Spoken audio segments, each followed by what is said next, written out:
Alright, this is DJ Boone, SMOKEBREAKLIVE.com here with RAEKWON. What's good, bro? Good. How you? Alright. So you got a new album out, or coming out, SHAOLIN vs. WU-TANG. Yeah, SHAOLIN vs. WU-TANG, March 8th. It's a fiery album. Concept, this is straight for the Wu-Tang heads. This one was carved out for them. And it's a solid album, you know what I mean? Like, I can really say from the first track to the last track, it fits that Wu-Tang criteria of music that everybody been wanting. And I've been able to get some great production to make that happen. Alright, so SHAOLIN vs. WU-TANG, is that like a rebellion? In a way, yeah, but at the same token, it's brotherhood rebellion. It's where you fighting your inner self, you know what I mean? And, we always told everybody Shaolin is the land. You know what I mean? Shaolin always been the land, first and foremost. Shaolin is where I come from, Staten Island. Right.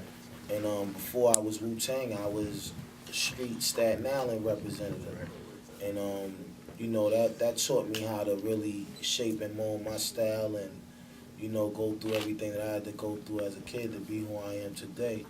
That's Shaolin. And then the Wu-Tang side of me is the crew, the embassy, you know what I mean? The 9 members that created this big network that we got, you know what I mean, as far as being MCs.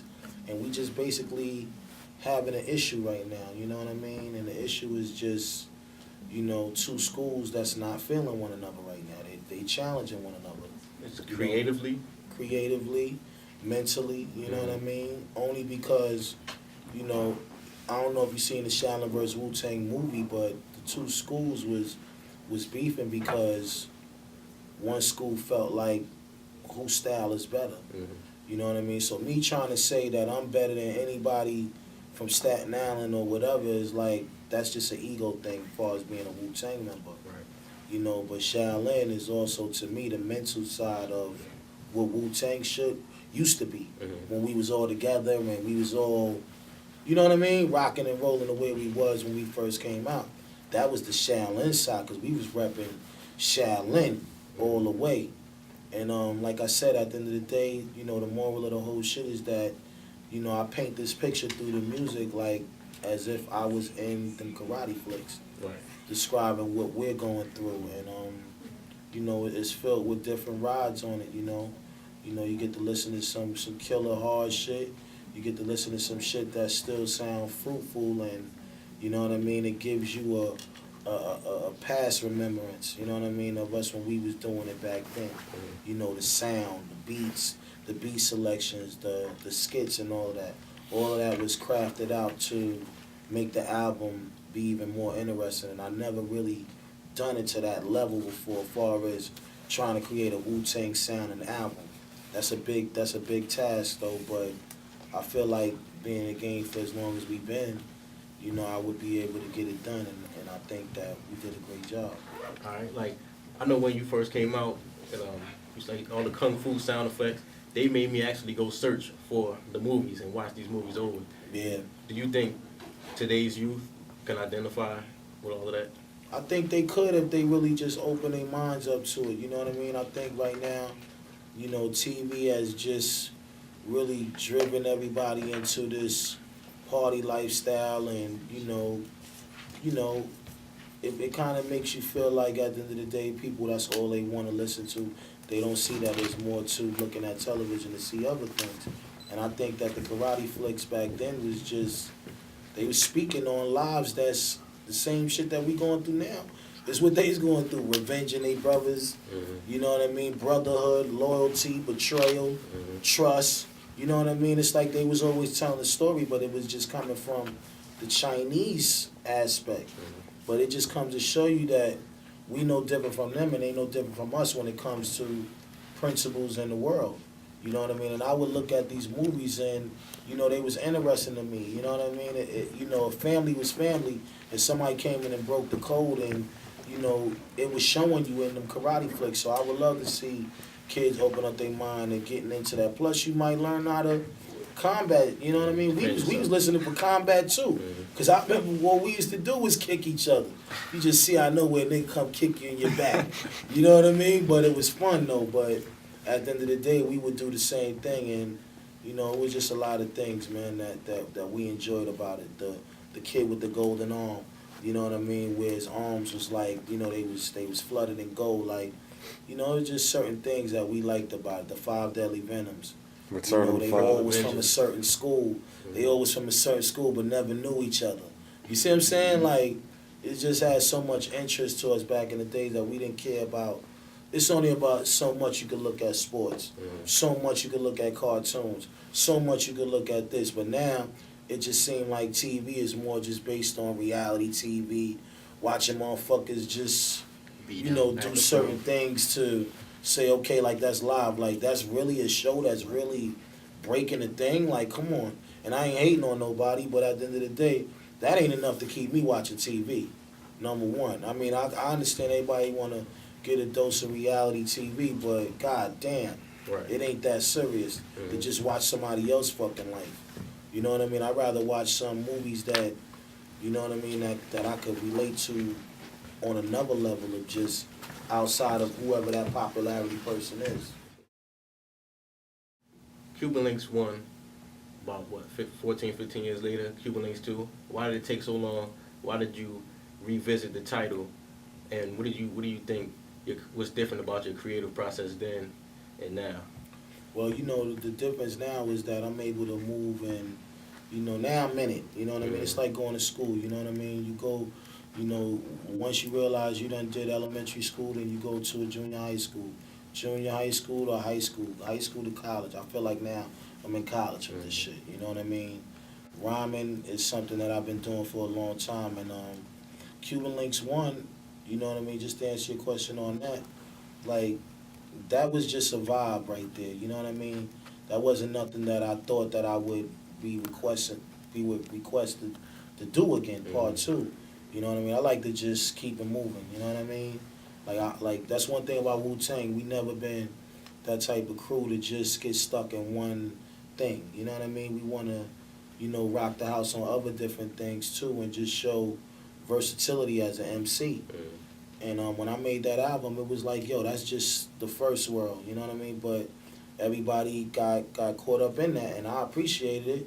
But I wasn't planning on doing no 2, but it kept being a demand from the fans, you know, from being in the street to being on a plane to, you know what I mean, being on the other side of the world. Niggas is like, yo, part two.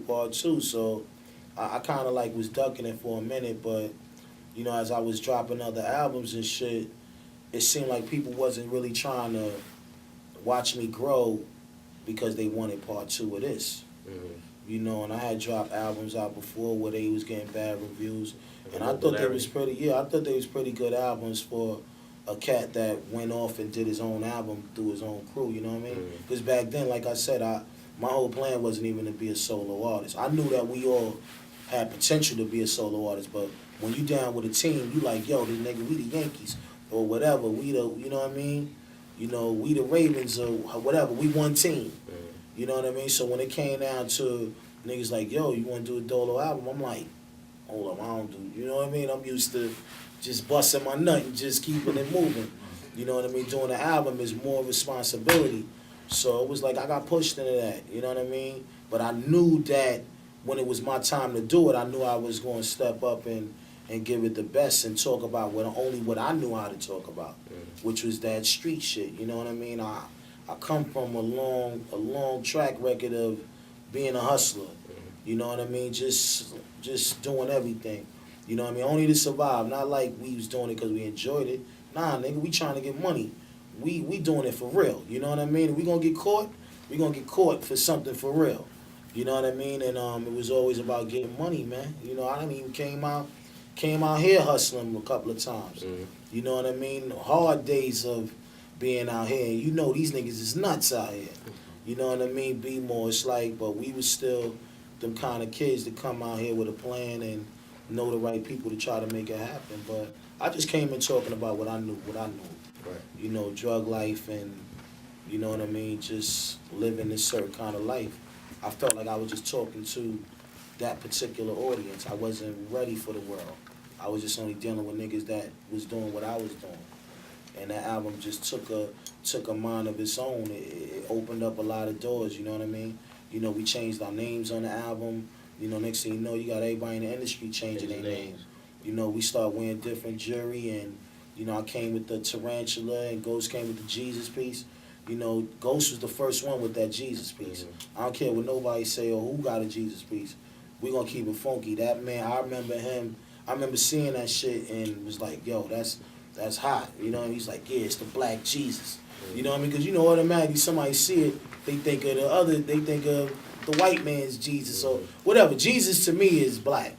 To whoever he is, to me he's black. You know what I mean? But at the end of the day, that's what Ghost wanted to represent, was like, you know, this is my man. Because, you know, Ghost always been a dude that give himself to God. Like, you know, he's one of them street niggas that you could tell that spirituality is serious to him. So the chain worked for him. You know what I mean? I think I had back then, probably before I had the Spite, I had a dragon inside a box or whatever, a couple of diamonds on the outside or whatever. But we came with the different jewelry. We came with the wallabies. You know, I've been wearing these piece of shit sneakers for the longest. These uptowns and shit that I can't stand. Because you only get 24 hours in these bitches. I just bought these shits. I hate these shits.